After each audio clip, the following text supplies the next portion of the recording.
A doctor left a patient on an operating table to go and have sex with a nurse in another room, a medical tribunal has heard. Dr. Suhail Anjum and an unnamed nurse were caught in a compromising position by a shocked colleague at Tameside Hospital in Greater Manchester. The consultant anaesthetist said he needed a comfort break and asked another nursing colleague to monitor the patient halfway through the procedure. But instead, Dr. Anjum went to another operating theatre, where he had sex with a woman, referred to in the hearing as Nurse C. The 44-year-old, who was gone for about 8 minutes, later came back to the theatre and completed his work. Dr. Anjum didn't dispute the evidence against him presented by the General Medical Council during the hearing in Manchester and said his behaviour had been shameful. The doctor told the tribunal the incident happened after a stressful time for his family, when he and his wife were failing to connect as a couple following the premature birth of his daughter. So there's a lot of wrong things with this story. When you've got a patient under anesthesia, the anesthesiologist leaves. But the most wrong thing with this story, honestly, is 8 minutes. That's all it took? 8 minutes? Guys, what the hell do I do? Oh? I've had this my entire life. How did I just rip this? What the fuck? I just ripped off this beauty mark that's been on my... I just ripped off a beauty mark that's been on my face my entire life. Oh my god, what do I do? Oh my gosh, it's literally... What the hell just happened? Oh my god, I'm like, I don't even know why. Am I gonna get skin cancer? What do I do? What does she do? So there's no way that this is actually going to create skin cancer, first of all. You rip something like that off and you have an open wound there. Now, most of the time, if you tear a mole like this, a skin lesion, that you're going to remove some of the superficial skin. You can see there that there was a little spot of blood there, so she did remove some of the epidermis, maybe even part of the dermis of the skin. And that does include some of the pigment, so it's possible that afterwards, after it heals, she'll have a lighter mark in that area, a lighter mole, or it's possible that it could just scar in and be a little scar. Either way, it's nothing dangerous. It's not going to turn to skin cancer. If anything, you might get a bit of a scar there, or it may end up looking kind of the same afterwards. Same, but different.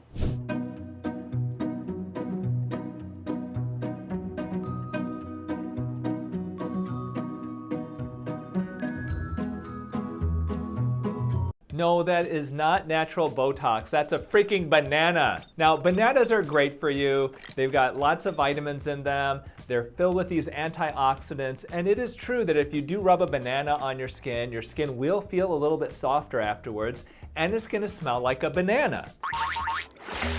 Do you smell it? Now, I'm all for natural things. I'm all for reducing the toxic load. You know that if you're part of my Rejuvenation Nation, that it's holistic plastic surgery, but we're also all for evidence-based scientific knowledge and information. And the fact is that Botox is a neurotoxin. It prevents the transmission of nerve impulses to certain muscles that can create wrinkles, causing those wrinkles to smooth out over 3 to 4 months. It is not the same as rubbing a banana on your skin. Now, if you're somebody whose skincare products are really expensive for you and it's difficult to fit them into your budget, then there are great natural options for you. And yes, using fruits and foods at home can actually potentially improve your skin. But if it is in your budget to actually buy products, that's going to be much more effective.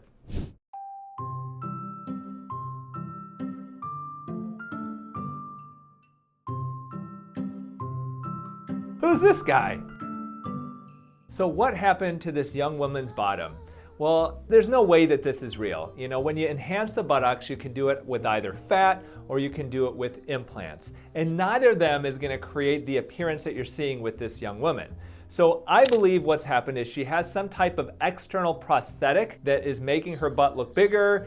Sometimes you can actually get underwear that has holes in them so your butt sticks out from them. And it's possible that if, let's say, the holes have moved, they've migrated, they're too small, then maybe you could get this kind of odd shape to it. Or it's possible that she stuffed some other type of object into her butt, like let's say 2 grapefruits, to make this appearance. And as far as the guy at the end of this video, I don't know who this guy is. If you can identify him for me, please let me know in the comments.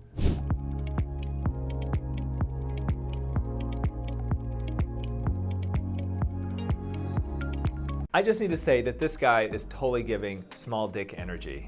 And when you've got your phone and you are recording older people who are having masks on while they're in a plane and you're making fun of them, what is wrong with you?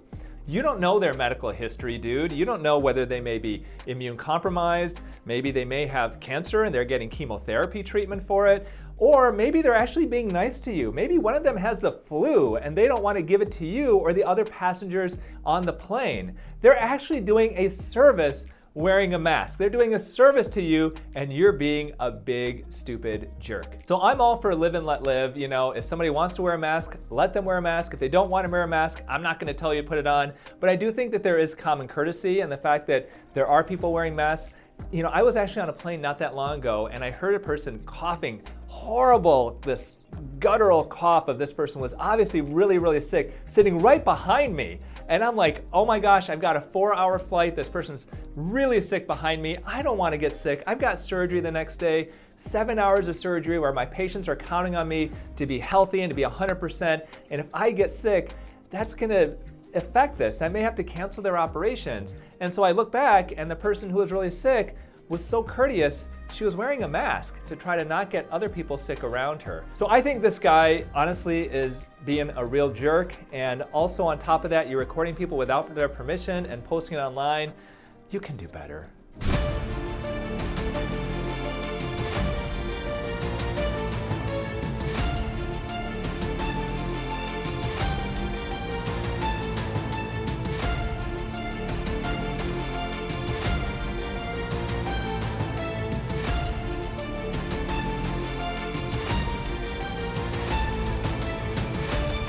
Unfortunately, loose skin can be a consequence of anybody who loses a large amount of weight. And that weight could be anywhere from 20 pounds or more. In my practice, I see patients who lose 20, 30, 40, 50, 100 plus pounds, and they have varying amounts of loose skin afterwards as well as stretch marks. Now, I would love to tell you that there is a natural way to get rid of the skin.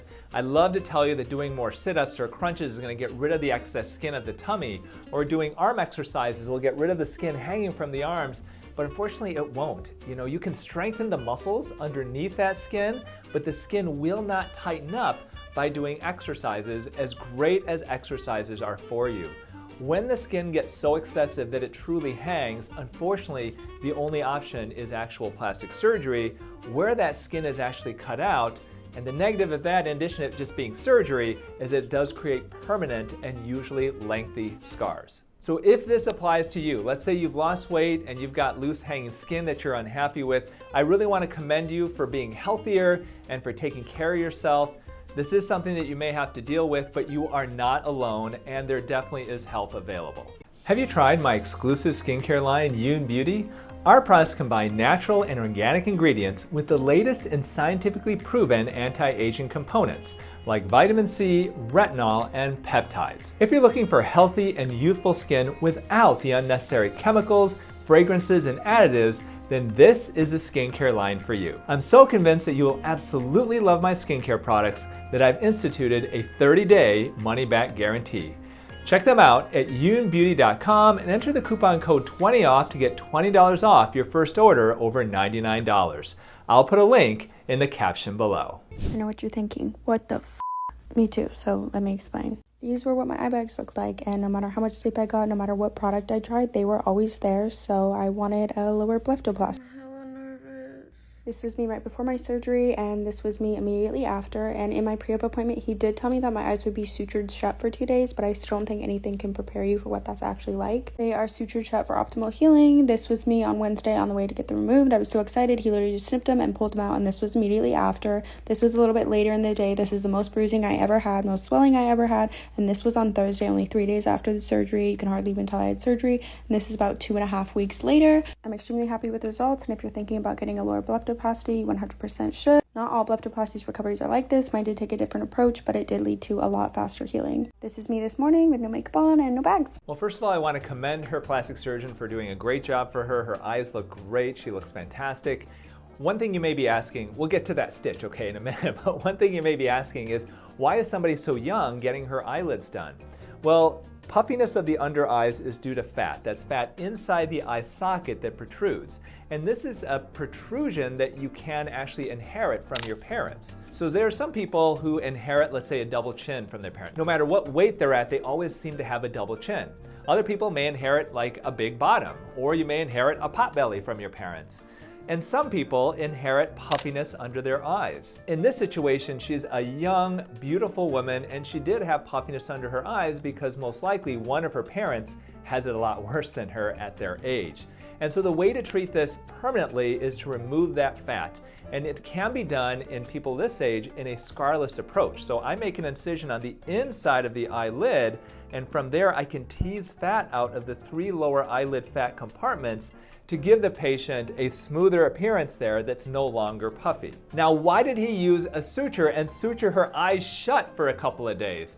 The answer to that question is, I don't know. This is not something that I would do routinely. That is an actual procedure that can be done, let's say if you're having a complication, but in general, that's not something that you do in a routine manner. Now, I don't know her medical history, and maybe she is predisposed to having complications, like let's say the eyelid pulling down afterwards, or severe irritation of the eyes. But other than that, I'm not sure why they did that, and I have never, in 21 years of being a board-certified practicing plastic surgeon, never have I actually had to use that suture on a patient. I got all of my ribs removed. I am 15 days post-op and the first one in the world to get this type of procedure. Absolutely all of my ribs got removed and I got to take them home. These are all of my ribs that I brought home with me. A lot of you wanted to see a front view and a side view. So this is a side view and this is the front view. I am so happy I could cry. Are those her real ribs? They look like the ribs from a barbecue restaurant, like pork ribs. And no plastic surgeon in their right mind would actually give the ribs to the patient to bring home. Now, obviously, there's no way that this story is true. There's no way that she has not altered her video. Just take a close look at the video and see if you can see signs that she has altered her video. But the truth is that there is an operation where plastic surgeons are removing ribs to narrow the waist. You would never remove all the ribs because then your chest would be basically just a mushy mess. And you would also expose all the inner organs to major damage if you were to get literally punched or somebody even bump into you. Our ribs are there to protect our organs. Even the lower ribs that can be removed in an operation, a cosmetic operation, technically are there to protect organs like the spleen and the liver from damage. So I'm not a fan of an operation like this. This is obviously some type of a joke, but it is a real thing and I don't recommend it. So my friends, you know I always end my TikTok videos with a TikTok of my own. And you know if you follow me that I'm a big proponent of animal rescue, specifically dog rescue. So take a peek at this TikTok and I'll show you what I did last Saturday morning. Come with me as I spend my morning volunteering at a dog rescue. The rescue I volunteer at is called Michigan Animal Rescue League and it's located in Pontiac, Michigan. First, I don my green volunteer gear so that they know who I am. The first dog I'm taking out is named Tamari. She is a German Shepherd mix. She's 10 months old and she was found as a stray. The first thing I'm going to do is I'm going to take her outside. As you can see, she is very excited to go for a walk. And periodically we stop and eat some treats. There you go. Next, I bring her out to the play yard where she runs around and has a great time playing catch. I've always had small dogs, so it's taken me a bit of time for me to get used to some of the bigger dogs, but they need love just like the smaller ones, and I keep reminding myself that bigger dogs are basically like smaller dogs, just bigger. Bye, Tanari. I'll see you next time, buddy. Now it's time to refill on treats and to pick up another dog. This little dude is named Pumpkin, and you can see why. Let's do this. He was also found as a stray, but he had really poor skin and open wounds, and you can see he's doing much, much better now that he's at Marl. A different volunteer had already brought him out for a walk, so I just brought him out to the play yard so that he can run around. And the little guy made friends with another dog in the other play yard. And I finished my volunteer session hanging out with Bisque. Bisque is a 3-year-old Pomeranian mix, and he obviously has had some injuries and he's got some issues with walking and his knees. So I just gave him affection and treats. Life may give you lemons, but I'll give you some treats.